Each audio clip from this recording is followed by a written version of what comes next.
Week 13 NFL 2022 review and wrap up, a recap of all the games, the big picture takeaways of all the craziness that happened in NFL 2022 Week 13.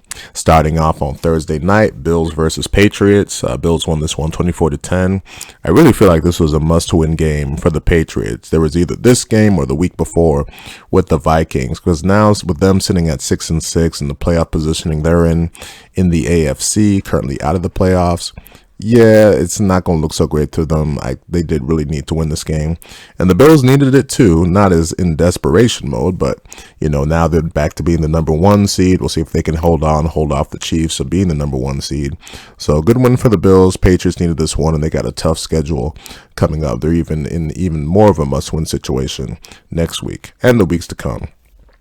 Now we start off going with the games on Sunday. First game, Packers versus Bears. Packers won this one 28-19. And, as what Rodgers said last year, he definitely owns the Bears. Doesn't matter what stadium he's playing in.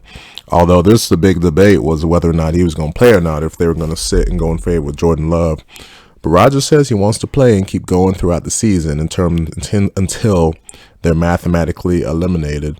And, looking at their schedule, it's not the most daunting schedule. They're currently 5-8 now. I don't think they're going to make the playoffs, but we'll see what happens. They've turned Christian Watson. I mean, he's just been a touchdown machine for the last 4 weeks ever since that Cowboys game. So he's been really good. So if there's any silver lining to it's been a disappointing season for them so far, in the second half of the season, Christian Watson, he's definitely turned the corner. Comes to the Bears, man, I didn't realize they were 3-10. It seemed like they had been playing well, but I guess after that Patriots game, they've just been stinking it up and basically lost like every game since. So, yeah, not good. So next up, Steelers versus Falcons in Atlanta. Steelers won this one 19-16. Steelers been playing better recently, and now they've put themselves into position to be respectable in terms of their record. It was looking kind of bleak for them for a little bit.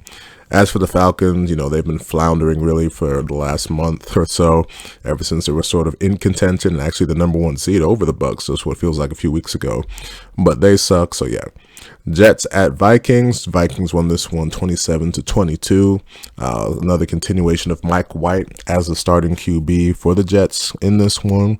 They were down pretty big. It looked like Minnesota was going to get the rare sort of blowout victory because they have a really low margin of victory, just 10 plus points. And that's despite being a 10-2 team now. It's crazy. But yeah, they were up big in this one. Jets made a comeback, had a couple chances to actually go out and win the game. They didn't. So their positioning, I think they're 7-5 now. So decent, still in the playoff picture, actually in the wild card, obviously. But they're far from guaranteed to make the playoffs at this point, with some teams surging behind them in the AFC. Next game, Jaguars at Lions. Lions won this one 40-14. Lions definitely been playing better over the last month or so. Jaguars still up and down, so not really too much to be said about this game. Next one, Titans at Eagles. Eagles won this one 35-10. Eagles, after showing a bit of a chink in the armor with a couple game stretch there with the Commanders and the Colts, this was kind of a dominant kind of statement win against what's, considered to be a good Tennessee team, and the Eagles took care of business in this one handily. So yeah, they're definitely living up to their record. I'll put it that way. Next game, Browns versus Texans. Browns won this one 27-14. Big one is that it was the return of Deshaun Watson, and amazingly enough, his first game back is against his old team, kind of similar to how Russell Wilson's first game as a Bronco was in Seattle. Watson definitely did not play great. He was definitely rusty, but I mean, it's been over 2 years, 700 days since he, played football, so that's not exactly, surprising on that front. So they got the win. Texans are by far the worst team in the NFL. They are truly horrific. As for the Browns, I mean, I think it's kind of too late to save this season, but, Watson, we'll see how he goes forward with the remainder of the season and all that kind of stuff. So, yeah, there's that. Commanders at the Giants, NFC East matchup. These two teams had, I think, about the same record or something like that, 7-4, 7-5, something like that. And that played into the final score. They ended up tying in this game 20-20. Yeah, I think the Commanders had some chances to win this one. Didn't quite get it done.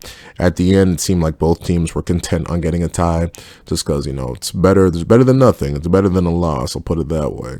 So yeah, tie on this one. We'll see how it plays into things going forward. But both of these teams will definitely be in wild card positioning going forward. Although the Giants definitely have not looked great since they're like 6-1 start or something like that. So they're definitely coming back to earth.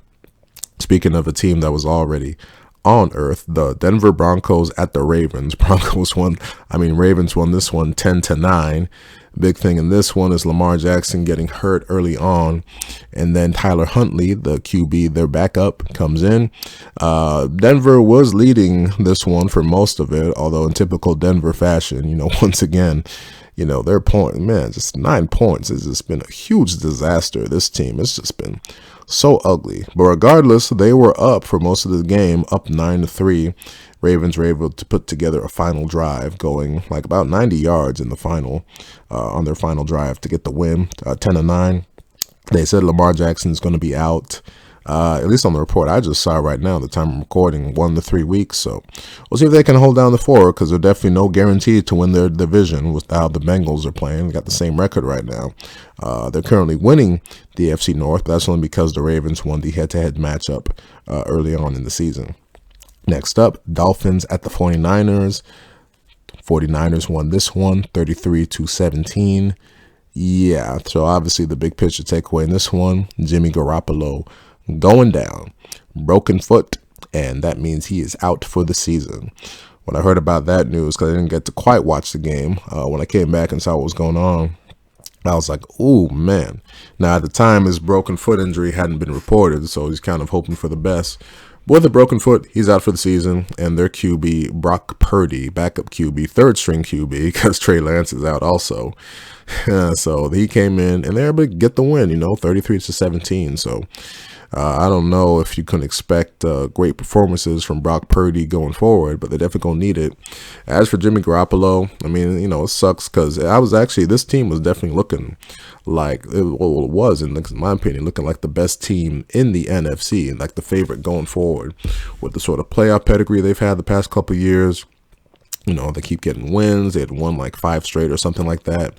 And with Garoppolo, now I think this kind of much seals his fate in terms of, all right, he's kind of done. Or the 49ers are done with him, I should say. Just because had they been able to go on a real run through the playoffs and whatnot, it would have been tough for them to turn the team over to Lance again.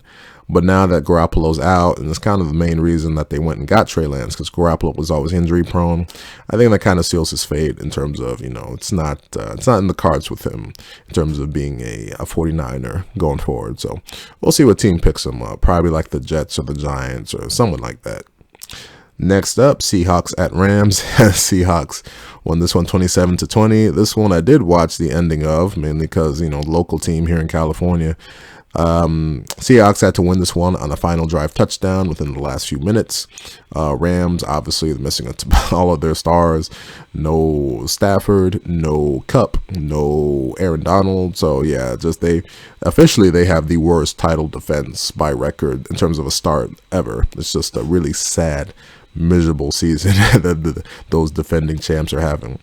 As far as the Seahawks, man, they needed this win because they had lost their previous 2 games. If they lost 3 in a row, they'd be really damaging their playoff hopes. They lost their top spot to the 49ers. So they definitely needed this win against, what's left of the LA Rams. Next up, Chargers at the Raiders. This was a tough game to predict, but the Raiders got this one 27-20. I picked the Raiders, but it's only because I guess it was I took the points in like a 3-point margin or something like that. Raiders have definitely been playing a lot better lately. Now they've gone 3 in a row, 3 in a row after their disastrous loss to the Colts. So they're putting themselves in position going forward to maybe they can actually, make the playoffs. As far as the Chargers, if they miss the playoffs, which it's more and more seeming like they will, there's going to be some changes to that coaching staff, mainly this coach, Staley, getting fired, which, it's a tough business, but, they definitely are a team that, they had Super Bowl hopes at the start of this season. It's just right now not going in their favor. Not all because of his fall. They've definitely been dealing with some injuries and whatnot, but they just, there's something just don't quite smell right with that team. So it's not looking good for their hopes right now. Chiefs versus Bengals was definitely the premier matchup of the day, rematch of the AFC Championship game. This time it was in Cincinnati, and Cincinnati won again, 27-24. So they have beaten Kansas City 3 straight times, 3 times in this calendar year alone. At the end of the regular season last year, they won the AFC Championship, and they won this one. So the Chiefs have definitely kind of met their match, or sort of a foe, in terms of they got the Bills, and now you got the Bengals, and the Bengals even more so the Bills, because the Bengals are doing it in the playoffs and the regular season. So we'll see. Bengals have definitely been playing great. They did a great job in holding down the fort when they didn't have Jamar Chase.